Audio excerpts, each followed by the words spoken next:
All right. Happy Monday. Art sales continue to surge. Topic du jour. Exactly. Topic of the day. We took a little break, folks. We normally are like 6-7 days a week on the lives. We took a little break over the weekend. How was your break? It was needed. It was needed. I needed to chill out for a little bit. So a much needed rest and a much appreciated rest. Got to recharge the batteries, you know? You got me? Yeah. You got bandwidth issues over there or what? No, it just dropped me off. Just spinning wheel. All good. All right, so topic du jour is online art sales continue to surge. And better still, Q4 is coming, right? Yep. You guys, Q4, the fourth quarter of the year, October, November, December, Black Friday, the biggest art selling time of the year. Yeah. Exactly. It's the biggest art selling time of the year. Traditionally, in a normal world. Yeah, and it's the time to be the most excited about. It's the time like where you're supposed to like reap the rewards of all of the marketing efforts that you've been doing all year. You know what I mean? And what's crazy, what's just unbelievable is that, you know, we've been having Black Friday levels of sales every single week. And again, here we are on a Monday reporting back again. Last week's sales, no different. Sales were higher than the week prior, right? Yep. So the online art sales are continuing to surge. This fourth quarter is going to be bonkers, right? And why is this happening? Why does this matter, right? The reason it's happening, you guys, is because, and why it's amazing for every photographer and artist, is that the online, it's not like some magic has just happened, right? Like the pandemic occurred, it's created massive changes in habits. The e-commerce world has exploded, right? Every company in e-commerce has benefited. Likely sustained changes. Yeah.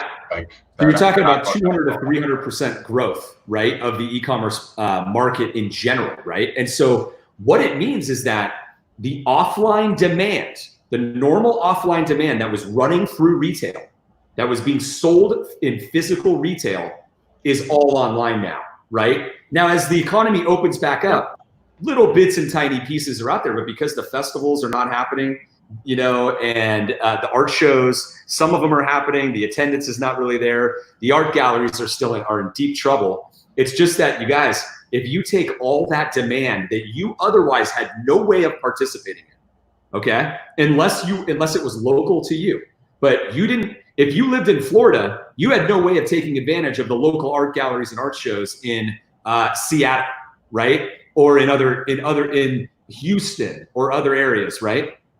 You just didn't. And so with all of that demand across the whole country and the whole world moving online, you know, or the large majority of it, you have to realize that your individual market opportunity size, in other words, the total revenue that you can go after as a business, if you do marketing, right, has dramatically increased. And it is phenomenal for all of you because you can do it right from home, just as you always, you know, could have before, but that number is so much higher. And that's what's happened. It's just, it's a shift. The competition has decreased too. I know, great point. All those people that were in galleries, all those people that were in the booth next to you at the fair, at the show, are now having to do the exact same thing. And he who's best at marketing is going to win this thing in spades. All of the dollars have just moved online. That's it. They're still being spent. They just moved online. Yeah, exactly. And so that's the big deal right there. And you know, on that point too, you know what's so interesting that we've learned is, like, you know, the when it comes to actual marketing, the art galleries are not good at marketing. They're not good, you know? I mean, yeah, they're the expertise of the gallery has traditionally been to get people that are local to come to their location, right? But if you take that online, there's nothing there. There's nothing there. They have to build this. They haven't had to. It's been largely local in a geographically based business, right? Like if they're on the hot corner in the hot town where the tourists come in, then usually they won. But marketing? What? Playoffs? Right. They weren't. They It's weren't more about location, right? The old saying in real estate than it is anything else. They risked their capital. They signed a lease. They were willing to do that to get the right location, to get traffic to come into their retail gallery, right? And that's what they had. When you take that out and you're talking about, competing in the online space, it's hard. It's hard for a gallery because you got to give every artist like the same amount of attention. It's not going to happen. They're going to focus on their racehorses, right? And even marketing more than one artist is very, very hard to do. And those of you out there that are doing your own marketing, you realize like you got to do your own marketing or no one's going to do it for you. No one's going to do it for you. So it's so important. But anyways, how exciting is this? It is just, you got to I've been in the art industry for 20 years, right? And it's like when you're in these moments, and there has never been a moment like this, despite the fact that we're in a pandemic, but like there's never been a moment like this that has been such a huge, overwhelming win, right? It's like you feel like you just won the championship, like for the artists. You know what I mean? Like you guys have won so big by having things shift online. The more business that shifts online, the more the power transfers to you, okay? Like your opportunity just gets bigger and bigger. And that's everybody should be celebrating that. Just incredible, I would say last week, it was sometime last week, a buddy of mine emailed me, him. And he's got like a local dealership selling like tractors or something that he's running.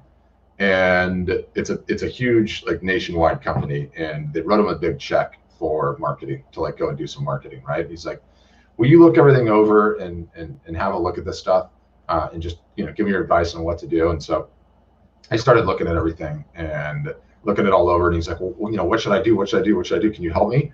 And I was like, dude, there's no way I can help you. There's no way I can help you. Why? Because, I think he had like a $50,000 budget to spend.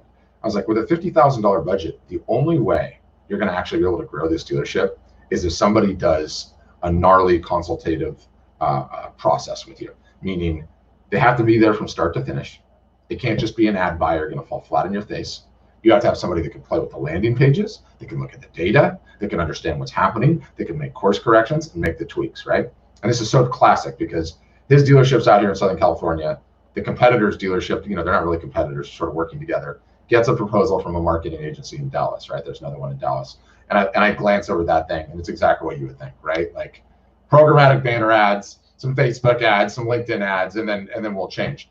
And I'm laughing because I know they're going to fail so bad. So you go back to your point of thinking a gallery is going to market for an artist. Number one, they're not going to market for you because they're going to keep all the contact information. They're marketing for themselves at your expense. But to think that I own an art gallery, or let's just say you and I own an art gallery, trying to figure out how to market for all of the artists in there in equal measure, and then to actually have the patience to see it through and know how long it would actually take to get things clicking for that individual artist, give me a break. I would not touch that job with a 10-foot pole. I wouldn't go anywhere near it. Probably the last business you would ever get in, right? Last business you would ever get in. Never. Yes. It's like you've got like you've got like 10 brands that you have to get the point across on and romance. And it's just that's not how a normal company can just romance their brand, right? So that is. Do you know why I love this though? Do you know why I love this? Because this is also an aspect of why the playing field is leveled online, right? Yeah. This is why it's leveled even more, is because it is really hard to do that. And so an artist or a photographer is way better off like owning their own marketing and doing it direct, because there's just no way. There's no way somebody else, a gallery, could do it for a group of people and do it effectively. There's just no way, Those interests are only aligned in the sense that you don't want to do any work and you don't want to own anything and you just want to get paid 1099 status. That's the only time they're aligned. Like maybe there's like a little bit of a halo effect, if the gallery was really good and really did understand how to market you as a brand, and you got some spillover to your social because they wanted to be connected with you. I get that to a certain extent, but it's just not aligned, right? It's just not aligned. And dude, states going back into lockdown, mandatory mask stuff, Out here, parents, I don't know if this is like you in Texas, but out here, parents are starting to panic because the school districts are starting to like, they're coming in with some wonky talk about potentially kids have to wear masks, potentially there has to be some distancing. Not everyone's going to be able to go to class the whole time, and that's bloody terrifying too. So on so many different levels, if you do not start focusing on owning your own distribution, like we always talk about, this whole thing could just potentially happen again. And I've gone from optimist back to pessimist, not because I think we're not going to get over it, but just because I think people are going to be gun shy. The media is going to whip it up into a frenzy. It's likely going to last at least till November, if not longer. And if you are not marketing online and you think you can all of a sudden come online and see great results without doing that work in between, your goose is cooked. Your goose is cooked. Yeah, like the way I see it too. Yeah, that's happening over here. All that stuff is happening over here in Austin, Texas. It's all back again. Like, it was an aggressive opening and they had to pare it all back, and people are starting to freak out a little bit. And yeah, it's just, look, here's the thing. The world is here again, teaching all of you another lesson, all of us, right? It's like if you didn't catch it the first time, it's coming back here and it's reminding you a second time. Do not rely on third parties to sell your work. The indirect business model. You have to sell direct, you guys. Patrick and I talk about this on every non-member workshop. We're never going to stop talking about it. We're never going to stop. Never, ever. I will never stop. No, it's the only business an artist or a photographer should be in. Owning their own distribution, owning their own customers, owning their own client list. And as crazy as this time is, there has never been a better time to be in that position, especially with the disruption. It's going to be an unbelievable run, and it's going to be an unbelievable Q4 over here because everybody's been executing, everybody's been marketing, some of which are extremely frustrated because they're not getting results yet because you haven't gone through your first Q4 after you've actually been doing marketing. It's nice, trust me, it's nice. Why do they call it Black Friday? Because all the retailers traditionally, for the first time, actually get out of the black and into the red, right? Yep, exactly. That's exactly right. Yeah, it's gonna be phenomenal, and I'm just so happy for everybody that's executing on the right path. I just am so happy because it's like it's like the Art Storefronts members. They're family members. Like, we're basically a family, And it's like to know that it's like, I'm giving the advice that I would give to my mom, my own children, right? To know that everybody is building on the right path. They're all at different places on the path, but to know that they have the right strategy long-term, because it's a marathon. Building a business is a marathon, not a sprint, okay? As soon as you get the sprint mentality, you start losing. You start losing because you stop providing value and doing the things, and being the type of person that actually is going to get your business to grow. It becomes more about you than your customers, than your audience, right? And the more value you provide to your audience, the more value you provide to the world, the more your sales are going to increase, okay? And so you have to get that out, out of your mind. It's a marathon, not a sprint. So it's just, it's super important. Yeah, and this, back to this pandemic, like this resurgence going on, it's like, when is this stuff ever going to end? Who knows when it's going to end? I mean, next year they're talking about, I see, and here's the thing, remember I want to say it was like 2 months ago, you and I were talking on one of these lives and you asked me, you said, hey, do you know anybody like in your inner circle or anywhere that has it, And we were all like, no, not really. Like, there's maybe like 3 or 4 people removed, that have it. Well, I got to tell you, that's changed. That has changed. I don't know about you, but I have for me, I've got several people that I know who have it. They're like some of their kids have it. Somebody was at my mom's house. My mom had some friends over, and my mom is older, and it turns out that a couple of days later, one of them had it. So it's getting way closer to home this time around. Yeah, it is. But it's ridiculous. I don't want to talk about it. We should open this up to questions, by the way. I enjoyed doing this today quite a bit. Yeah. If you have questions and you want some free art business consulting from some questionable consultants, on a Monday after a holiday weekend. We'd love to take them. So fire off the questions. We love answering them. That's yeah, just absolutely. But yeah, it doesn't matter. It's all good. It's just sadly all good for the art industry. The more people are at home, the more people they're tired with their space, the more people are going to be buying art and home decor and streaming gear and desks and anything home related. And that's just continuing to explode. And the more fear there is in the system, the more the money is going to be spent on that. And by the way, everybody's spending less money. No restaurants, no events, no big travel. Where do you think that money's going to go? It's all going into the home. All going into the home. All yep, going into exactly. home. Are you marketing? Are you in a position to capture it? Yeah, it's Kristen McIntosh is like, we're in New Zealand, it's all good. Yeah, your whole strategy has been super interesting. But the point still remains for you, Kristen, that if you sell internationally, like the opportunities are just as huge for you as at any other time too. Like art selling and shipping internationally is at a higher clip than it's ever been too. And that's not going to stop, right? For sure. That's not going to stop. It is truly a worldwide market. I mean, just straight up. Yep. And the biggest art markets, like starting with the US and the UK is number 2. Like they've all been experiencing the lockdown, right? So those markets are opening up for everybody to participate in, which is awesome. You know, we should mention a couple different things here. So we had a great session today with a non-customer free art business consulting Zoom session.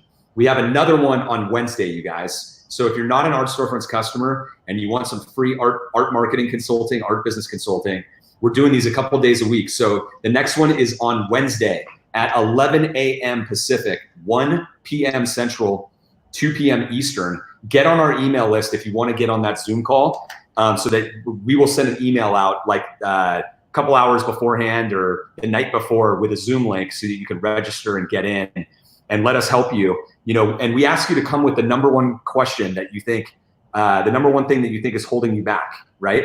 These sessions have been incredible.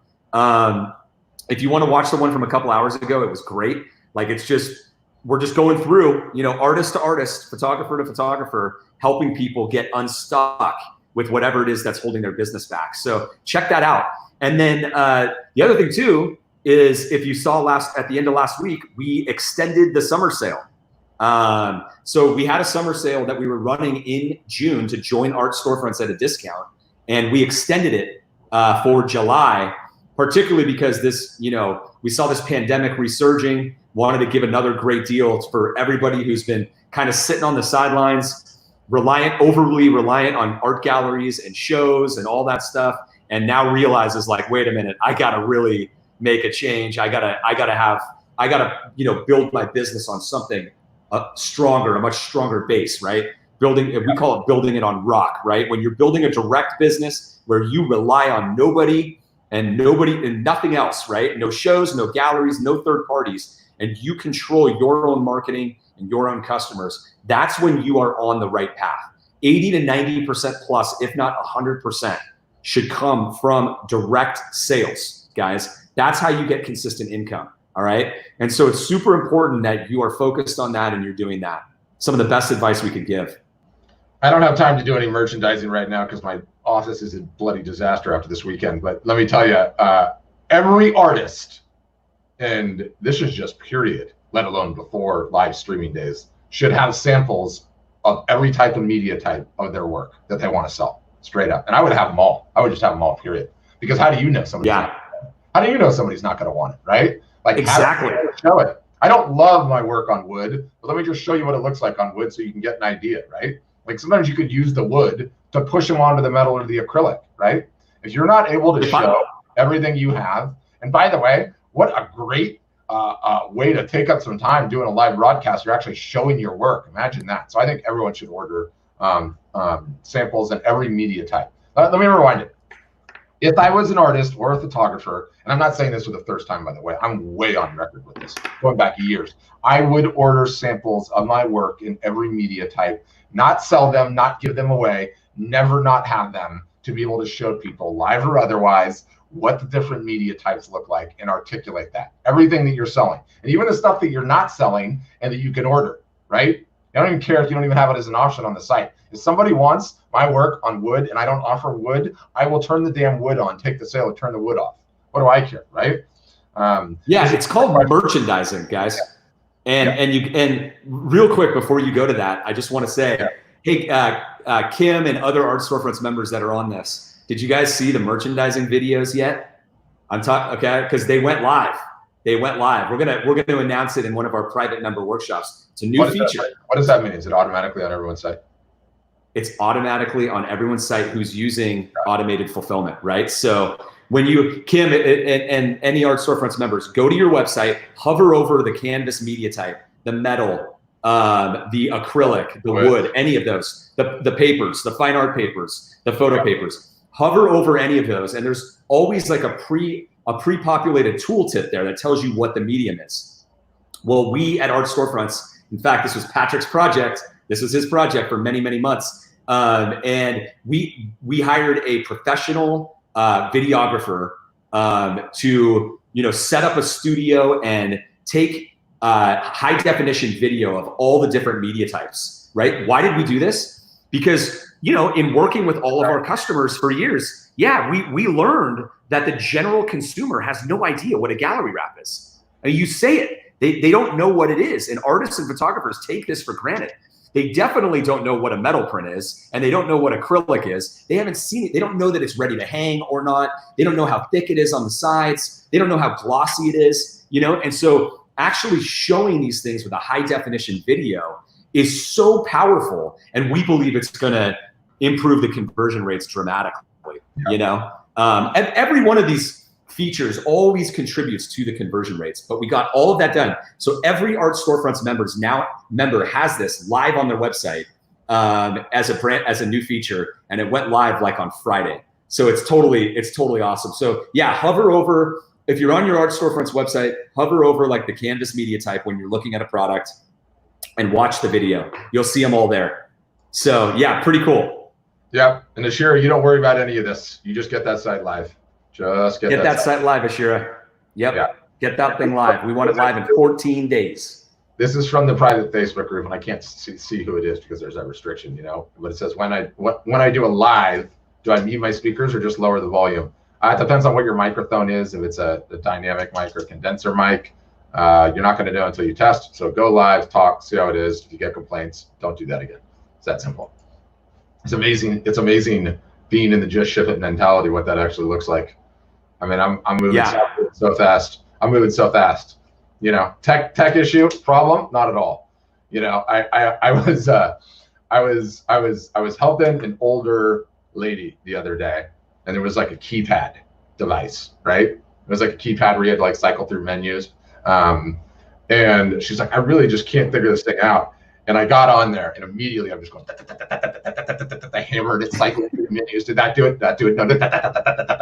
And then finally I figured it out, and she was like so perplexed because she just doesn't understand how you can just go at it that quickly. But it's like, no. When you're in the ship it mode, you're just getting it done. You're instantaneously looking for the feedback. You're instantaneously looking for the feedback. Anyway, that's what I got. Yeah. That's right, Rachel. That's right. Rachel type ship it on ship it. Yeah. Yeah. For those of you who don't know, ship it basically means execute. Execute. Yeah. Don't be a perfectionist. Execute. Get it done. Yeah. Joe, it should be done on both, but we're really really high on Instagram right now for a whole bunch of different reasons. I've actually got like the complete guide. I think Joe's a customer, but I've got the complete guide to how to approach Instagram Live from top to bottom. I think we're going to present it on Thursday. So definitely come to that customer workshop, and I'll get you that workflow on steroids. It's crazy. Yeah, that one's gonna be great. I think it's like 12 videos already or something, and I literally cover every single solitary bit of the learnings that's come out of doing this for the last. We've done 200 of these things. Probably done 300 of these things at this point on Instagram. Like boom, boom, boom, boom, boom, one after another. I've seen every single solitary thing imaginable, aside from the wacky lenses, which we never do. Have you ever even tried a wacky lens? No. Is that what it does? Yeah. Pointless. Well, yeah. For you, pointless. If you're on brand, though, if you're on brand and you want to just get creative with it, sometimes you got to mix it up a little bit. It'll at least give me a different thumbnail from time to time. But I'm not teaching anyone to do these faces, because if you're doing this, you're on your own, or you're my child. Oh, it's so fun. You can do so many of them. But I actually like the lenses. I have a good deal of fun with them. But yeah, like we continue to teach our customers the basics. We get them to ship it. We get them to execute on it. And surprise, surprise, there's wins. Yeah, exactly. Do you know what else emerged? I was talking about it today in the non-customer Zoom. Somebody was asking, like, how do I get commercial business, right? Like what they asked was, they said, at art storefronts, do you guys only like consult on like going after like individual art buyers, or do you also consult on going after, commercial, like interior designers and things like that? I was like, it's everything. We're helping people build the most valuable businesses that we can help them build. I'm literally, like, my entire career of knowledge as a business person and as an entrepreneur, and the same as Patrick's, right, is being put into this program to help you guys execute. Literally, if we were running your own business for you, right? We're telling you exactly what we would do, and we're doing it. We're actually doing it too. Like, from time to time, we will take a specific tactic and run it for a customer, right? And so that way we get our fingers dirty, and we can iterate on the different tactics, So, but the dirty little secret about finding commercial buyers too. I'd say there's two ways, right? And let me tell you all the ways that are not going to work. Thinking there's a list of them online that you're just going to find. Thinking that you're going to get at them with Facebook ads or Instagram ads or LinkedIn ads. To think that there's some easy way to find these people. To think that these people are not hiding behind gatekeepers and layers of gatekeepers. So way number one, if I was an artist and it was my job to get commercial buyers, I would either A, do the complete non-scalable hand-to-hand combat route, which will consist of phone calls, personal emails, showing up at their office, sending flowers, or sending donuts, or sending cookies, and understanding the long sales cycle and doing that incessantly all the time. Or I would just work on my marketing and put as much energy into it as I can and attract them by the residue of that execution, right? It's two ways, that's it. And that's anything in the middle is not gonna work. And so that was the one of the stories that came in from over the weekend was photographer Andy Crawford, one of our members. Like he posted a win in our private members group, talking about a sizable licensing deal that he got just from doing marketing, right? So what he was actually executing on, Pat, was our number one marketing tactic, right? The number one marketing tactic that we can't share to the public, right? But he was executing on that. And it's not, that tactic is not even meant for that. But by doing it, the company that he contacted to do that tactic actually said, you know what, here's what we would actually like to do with you. And it was like a $3,000 licensing deal, right? So there you have it. That's what happens, you guys, when you do a lot of marketing.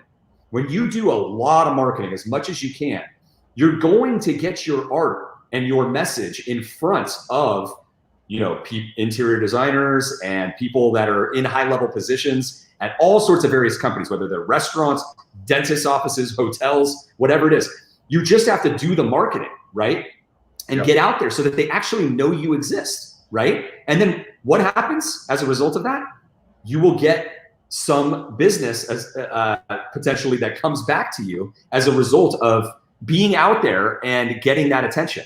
And that's what we see happen all the time, whether it's a photographer getting contacted by a magazine and getting featured in a magazine, or getting featured on their Instagram page, or getting a dentist office deal for 20 pieces, right? Or whatever it is, a hotel job, it comes in as a result of getting out there. So the great part is it's simpler than you think, right? And when I say that, I mean, there's no, you don't have to do some sophisticated thing and start cold calling a bunch of businesses. You just need to get out there more than you are. You need to do way more marketing. And that and other good things happen as a result of doing marketing. Just how it works, right? Yep.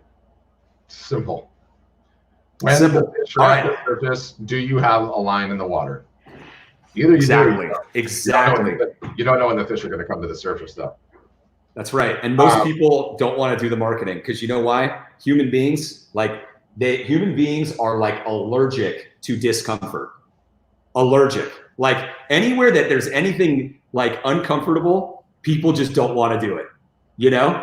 And when you are willing to have a little bit of discomfort, just a little, especially like artists and photographers, if you are willing to have a little bit of discomfort and do some of your own marketing and run your business, you're literally in the rare few. Like you're in the 0.001%. Because even people like, there we go. There's the question right there on Instagram. How many hours a week should be spent on marketing, right? Exactly what I'm talking about. Because in that question is, let me rephrase it for that person, right? What's the least amount of time that I can spend on marketing, Nick and Pat? What's the least amount of time and be successful? I mean, come on. In the past, we have answered that question, right? Yeah. In the past, we have answered that question like, okay, well, some of our, more successful people are doing like 10 hours a week of marketing, blah, blah, blah, blah, blah, right? But I just think that if you have that question in your head, I really want to know, like, what do you want to do? Like, do you want to build a real business? Because any business owner knows you have to spend time on marketing, right? And there's no set amount of time. If you're really good at it, you can spend less, if you're not and you haven't learned anything, you should be spending more. But the more hours that you spend on marketing, the better you're going to do. So that's your decision. That's your decision, but that's just the truth. And as a follow-up to that, I would say the two most important things with marketing, and look, you're going to spend what amount of time you have to spend on it, right? Some people it's going to be 2 hours a week. Some people it's going to be 20 hours a week, right? But you spend what you can. The two most important things are, one, that the hours spent are on the highest ROI marketing activities possible, okay? And I'll backtrack on that one. And the second is that you do so consistently, okay? And that's such an easy thing to say, but so few people do it because there's burnout, because you don't feel like you're getting the results you're meant to get right away, which is, by the way, why you need a damn support system, because it's lonely and burnout is real. And I felt it 1,000 times in my career. So I'm not faulting anybody or taking a jab at anybody for that, right? Like being an entrepreneur is a damn lonely road. And all you guys, artists and photographers, are solopreneurs for the most part, right? So it's hard to keep that encouragement. So what everyone goes and does is they market on something thinking that they're going to get results in a week or 2 weeks or 3 weeks, a month or a month and a half or even 6 months. And then they don't get the results that they're after and they quit. And they quit right as they were probably about to get some results, right? Like you got to stay at it consistently. You have to stay at it consistently. And then the non-shiny object focus on the highest ROI part of things is this is just the human nature.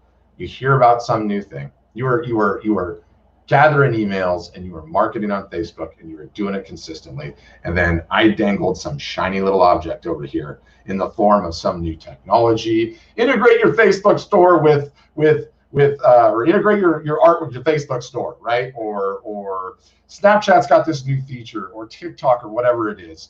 And you pulls your focus away from what you were doing consistently. And then you're going to go and try something new. And then it's just going to reset the clock.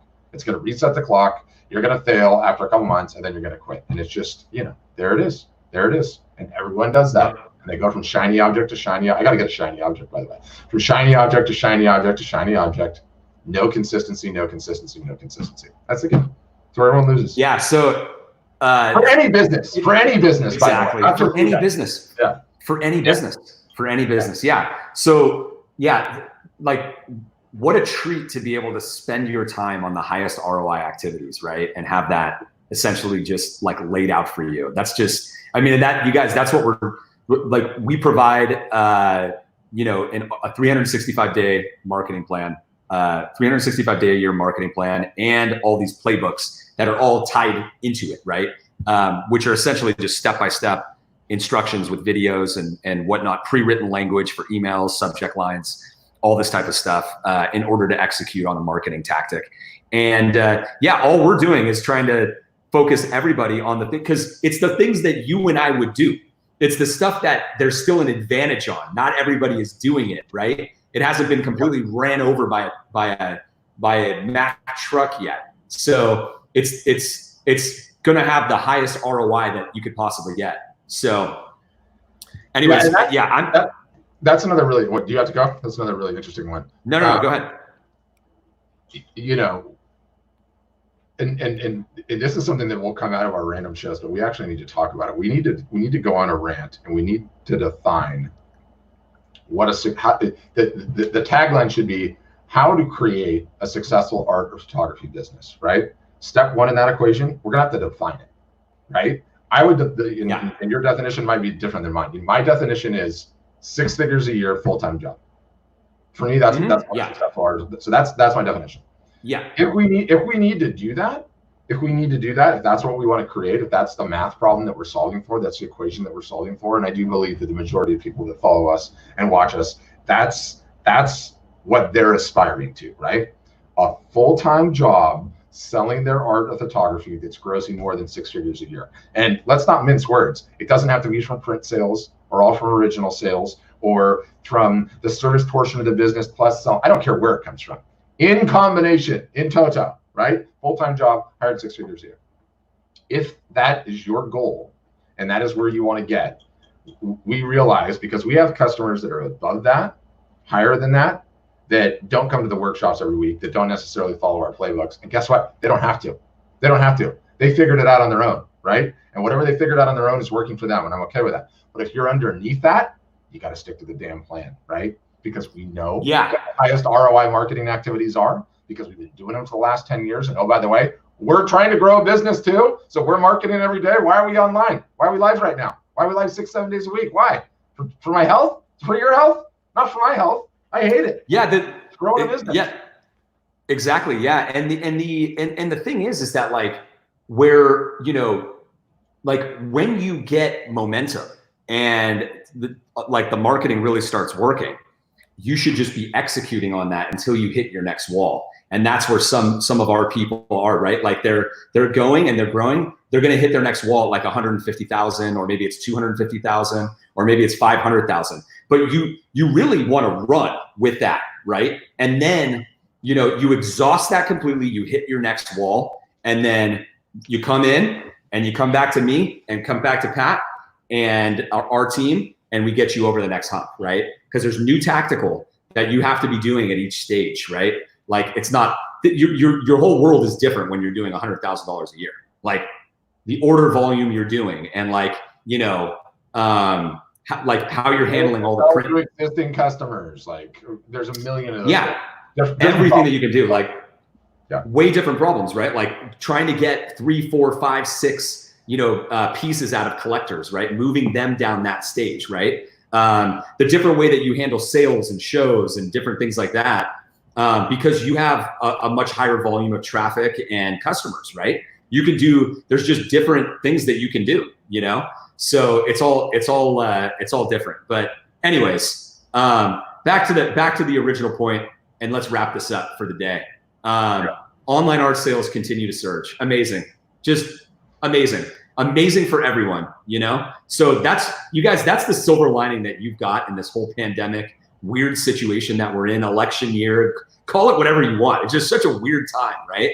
But like, you know, a big power shift has taken place in the art industry, and it's the biggest ever, right? And it's the fact that whenever more volume of art demand moves from offline to online, you guys are the direct beneficiaries of that. And it's absolutely amazing. And that's what's happened. So this is going to be one of the biggest years ever. And what's going to be so incredible is the next 3 to 5 years about how many art entrepreneurs we develop that are out there that are doing significant business, you know? And then from then on, it's going to be a lot of people. It's going to be a lot of people, right? It's just, that's the way that the world has changed. It's like all of a sudden the record companies are completely gone from the musicians. Like what happens to the musicians? Well, they're starting to blossom, you know? And it's the same thing in the art industry. This is the very, very beginning, but we're at the tip of the spear. We are at the tip of that spear, you know? Yeah, it's sort of fascinating in so many ways.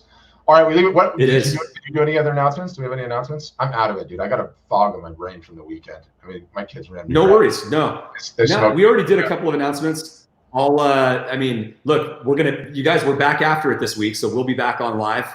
But if you are not an Art Storefronts customer and you want to get some free art business consulting, marketing consulting, come to our workshop on Wednesday, right? And it is at 11 a.m. Pacific, 1 p.m. Central, 2 p.m. Eastern. And get on that. It's a Zoom call. You'll get to talk to us directly. And those are really fun. And then other than that, reminder to everyone, we extended the summer special to join our storefronts at a significant discount for July. So if you're interested in doing that, don't wait. Request a demo as soon as possible. On Instagram, there's a link in our bio, and click on that, and then you'll see a request of the demo link. And then on Facebook, there should be a link on this post. There's always a link on our website. In the upper right-hand corner, there's always a button that says request a demo. Do that. Talk to one of our team members. They're going to want to see your art, learn more about you and what your goals are, and see if you're a good fit. And then they can go over pricing and details, especially all the discount that we're running right now. Most important, the race is coming. It's being run in Q4, and there's plenty of time to train. Q4 is coming, guys. Yeah, plenty of time to train between now Q4 and is then. coming. The marketing for Q4 starts before Halloween. That's how soon you got to be. It's like a month and a half before Black Friday if you want to get good results, right? So it's basically like we look at it like mid-October, beginning of October. You got 3 months. 3 months until the biggest art selling time of the year begins, guys. So right now is when you want to get going and really start building your audience and really taking your marketing seriously so that you can have a great Q4. All right. So we'll see you guys on the workshop on Wednesday for those of you who want to do that. And we'll leave it there. And and Walker's high he, it's on Zoom. It's on Zoom. So all you need to do is click the link in our bio. It says register for Zoom, or it's in the link tree on Instagram. You can find it, but it'll be Wednesday. And if you want to jump in on it, you can. And what's up, Sandra? How you doing? Hey, Sandra. Yeah. All right. We leave it there. All right, guys.